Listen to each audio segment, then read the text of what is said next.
नमस्कार बच्चों। आज हम अकाउंटिंग इक्वेशन के चैप्टर के दूसरे क्वेश्चन को समझने का प्रयास करेंगे।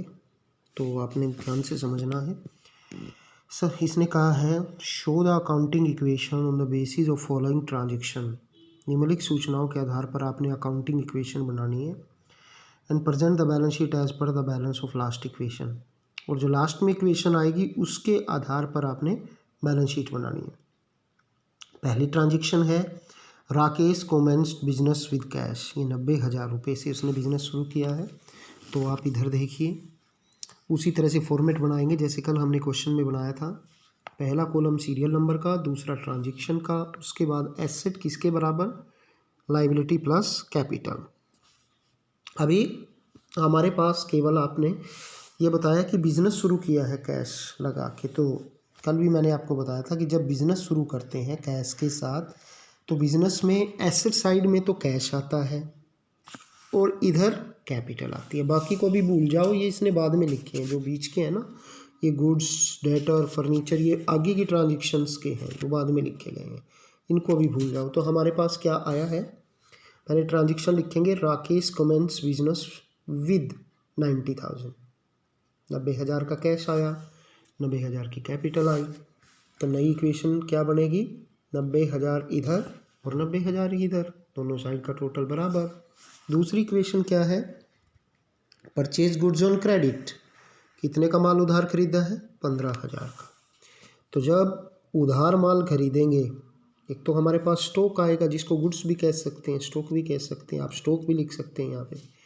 तो गुड्स यहाँ पे तो जीरो था, यहाँ भी जीरो था, यहाँ आया ना 15,000 का। तो एक तो गुड्स आया और जिससे माल उधार खरीदेंगे उसको बोल लेंगे क्रेडिटर। क्रेडिटर होता है दायित्व, लाइबिलिटी, यहाँ आएगा 15,000 का ही आ गया। बाकी कैपिटल पे इसका इफेक्ट ज़ीरो है।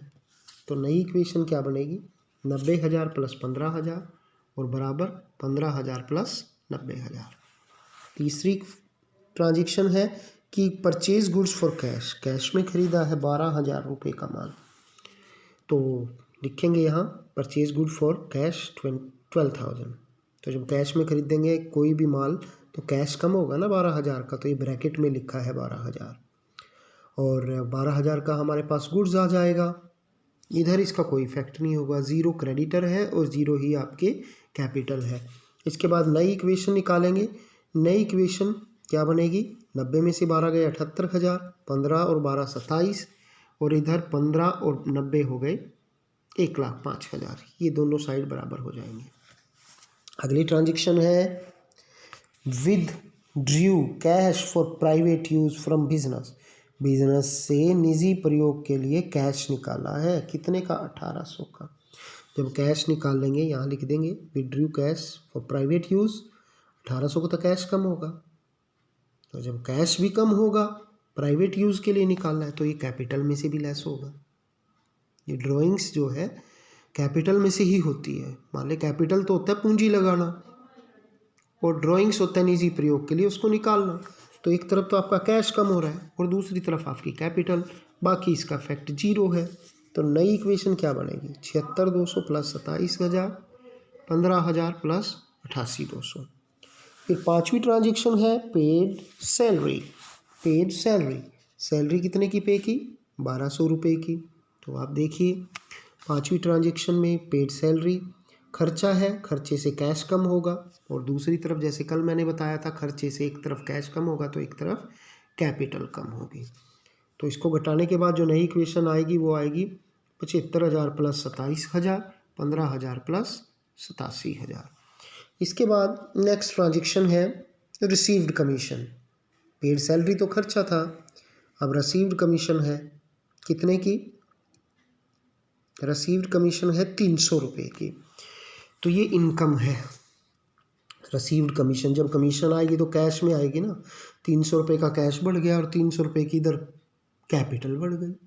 ठीक है, खर्चे से कैपिटल कम होती है, इनकम से कैपिटल बढ़ती है। तो यहाँ पे क्या है, 300 का कमीशन आया है कैश के रूप में, तो 300 की ये इधर कैश बढ़ा है और 300 की ही आपकी जो कैपिटल है वो भी बड़ी है। फिर नेक्स्ट आपकी ट्रांजेक्शन है पेड टू क्रेडिटर।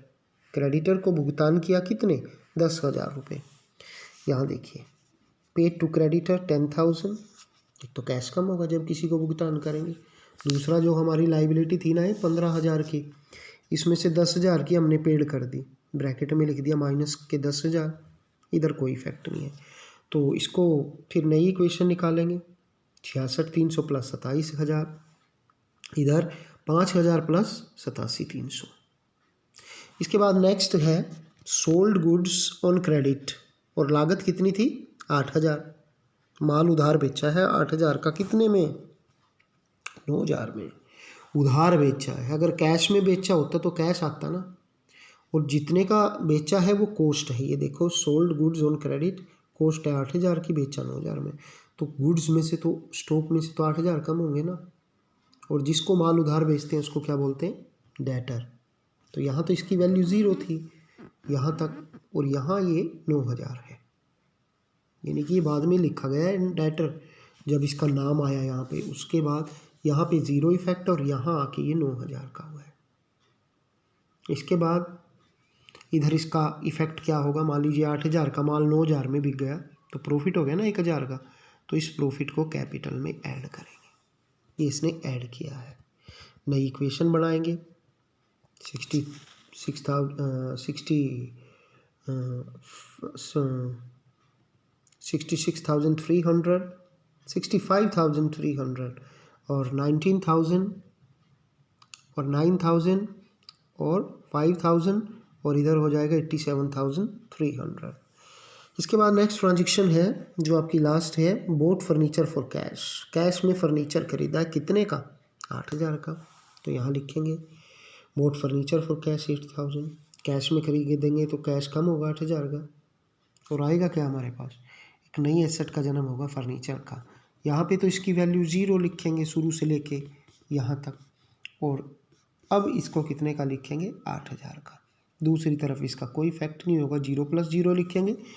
इसके बाद यहाँ पे लिखेंगे हम फाइनल इक्वेशन, जहाँ पे इसने लास्ट लिखा है ना, यहाँ पे आपने फाइनल इक्वेशन लिखना है। 65,300 में से 8 गए 57,300, फिर 19,000, फिर 9,000, फिर 8,000, किसके बराबर 5,000 प्लस 88,300। तो ये आपकी क्या है फाइनल इक्वेशन है। इस फाइनल इक्वेशन के आधार पर आप बैलेंस शीट बनाएंगे। जैसे इधर क्या है आपका 5,000 के तो आपके क्रेडिटर हैं, ठीक है, तो बैलेंस शीट की लाइबिलिटी साइड में 5,000 के क्रेडिटर लिख लो। 88,300 की क्या है कैपिटल है, 88,300 की कैपिटल लिख लो। दूसरी तरफ यहाँ देखिए कैश है 57,300 का, वो लिख लिया। 19,000 की स्टॉक है, वो लिख लिया। 9,000 का डेटर है, वो भी लिख लिया। 8,000 का डेटर है, हाँ ये इसमें थोड़ा सा गलत किया है, इसमें आंसर में थोड़ा सा गलत दिया गया है। ये जो डेटर हैं आपके 9,000 के, और फर्नीचर है आपका 8,000 का, ठीक है। इसको सही कर लेंगे और ये टोटल दोनों साइड का बराबर आ जाएगा 93,300। इसी तरह से आपने क्वेश्चन नंबर 3 करना है। आज मैं आपको क्वेश्चन नंबर 2 और 3 दोनों भेजूँगा।